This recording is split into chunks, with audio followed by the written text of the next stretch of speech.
It's just past midnight in Ramadi, Iraq, 2006, one of the most violent cities in the country at the height of the war. Two soldiers are crawling 1 inch at a time into a mound of garbage on the edge of a known insurgent route. Underneath them, raw sewage runoff from a nearby drainage ditch. Next to them, the carcasses of a goat slaughtered days earlier and left to rot in the 110-degree heat. They are not going to move again, not to stretch, not to shift their weight, not to relieve themselves in a normal human way for the next 3 days. Somewhere out there, men who would kill them without hesitation are going to walk past this pile of trash more than once. Some of them are going to stop and stand on it. That is the job. Not the one-shot, one-kill Hollywood version. The version where you don't move for 72 hours next to a dead goat.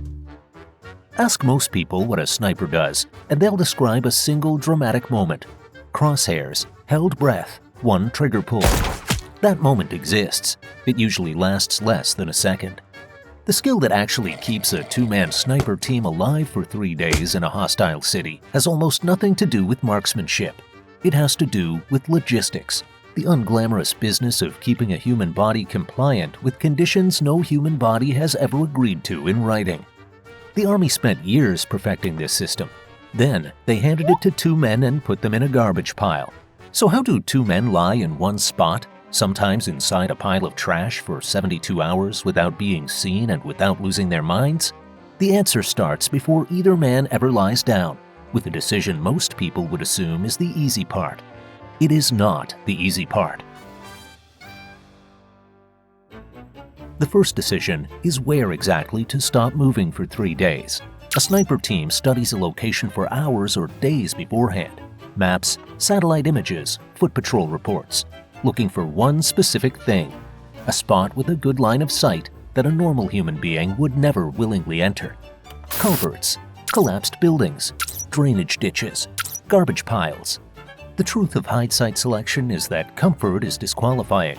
If a location is pleasant enough that a local might wander in to nap or smoke a cigarette, it is useless. There is a certain logic to this.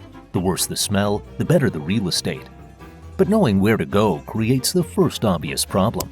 How do 2 men get into a place like that without leaving a single track and a reason for anyone to look twice? Getting into it without anyone noticing is the part that can end the mission before it starts.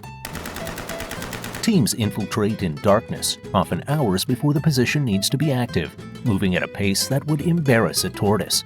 Sometimes they cover the last 20 meters over the better part of an hour, flat on their stomachs. Every track, disturbed weed, and displaced rock gets put back exactly where it was. The team does not just hide themselves, they hide the fact that anyone was ever there at all.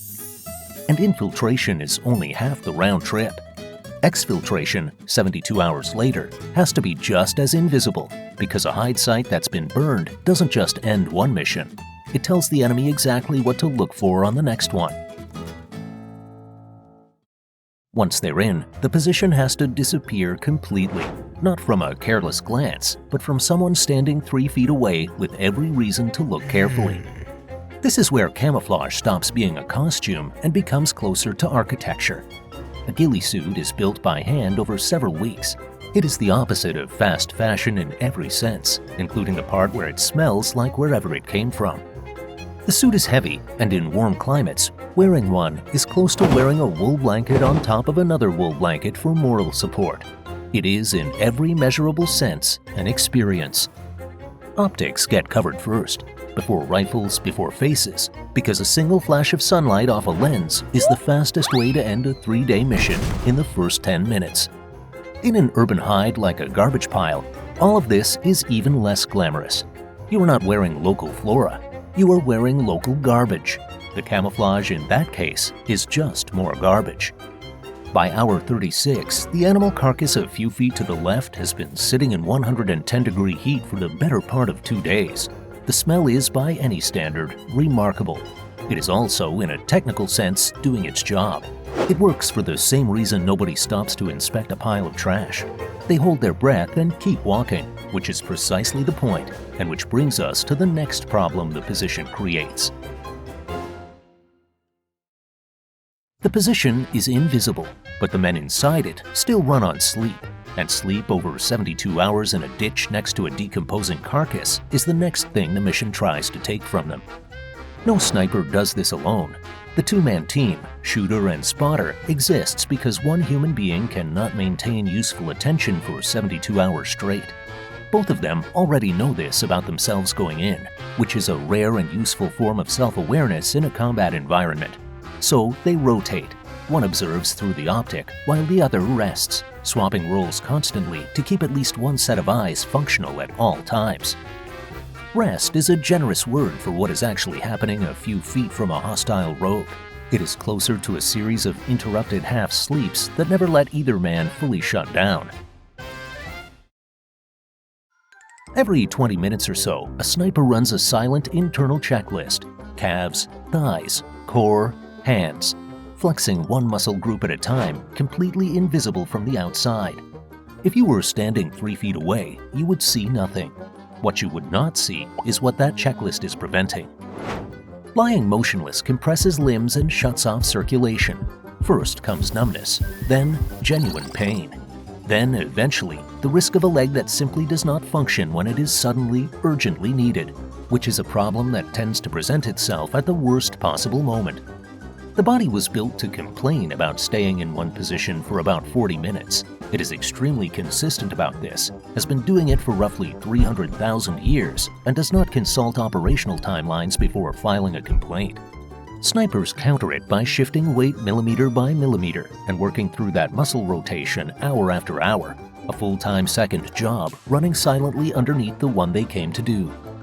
One former Ranger sniper described it as playing chess against your own body for 3 days with very high stakes. He did not describe it as fun. Eating, drinking, and using the bathroom all have to happen without a single visible movement, sound, or smell giving away the position.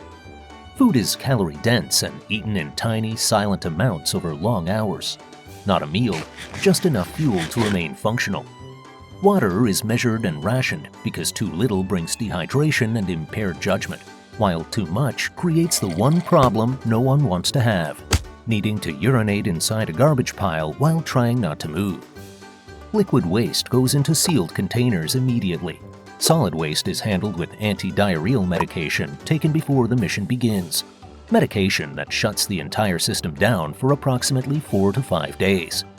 One widely cited military account from Ramadi described this as some of the most important gear on the mission. The rifle, for the record, came in second. All of it, the hide site selection, the ghillie suit, the sleep rotation, the muscle flexing, the sealed containers, depends on one thing that cannot be measured at a rifle range: the ability to stay mentally present through 72 hours of boredom, discomfort, and low-grade fear, without a single lapse at the wrong moment. A mind that wanders for a few seconds can miss the one observation the entire mission was built around. A body that twitches involuntarily at the wrong second ends the mission differently. Snipers describe managing this not as willpower, but as a trained skill. Narrowed, deliberate attention, maintained in rotation hour after hour, long after the adrenaline of the first few hours has completely evaporated. The Army calls it mental discipline. Former snipers call it the thing nobody covered during onboarding. Back in that Ramadi garbage pile, all of it was held for 72 hours. Then, at least once, an insurgent stopped at the pile and stepped onto it. You feel the weight shift through 6 inches of garbage above you. You hear breathing that isn't your partner's. The optic is against your cheek. The rifle is loaded. Everything, 3 days of planning, crawling, flexing, rationing, not moving, comes down to whether your body does absolutely nothing for the next several seconds. It does nothing. Nobody looked twice at a garbage pile that smelled exactly like a garbage pile. That was the plan. The Hollywood version of what a sniper is lasts less than a second. Everything this video was actually about is what made that second possible. And if you want to see more of what it's like to be these elite soldiers, check out the next video, on screen now.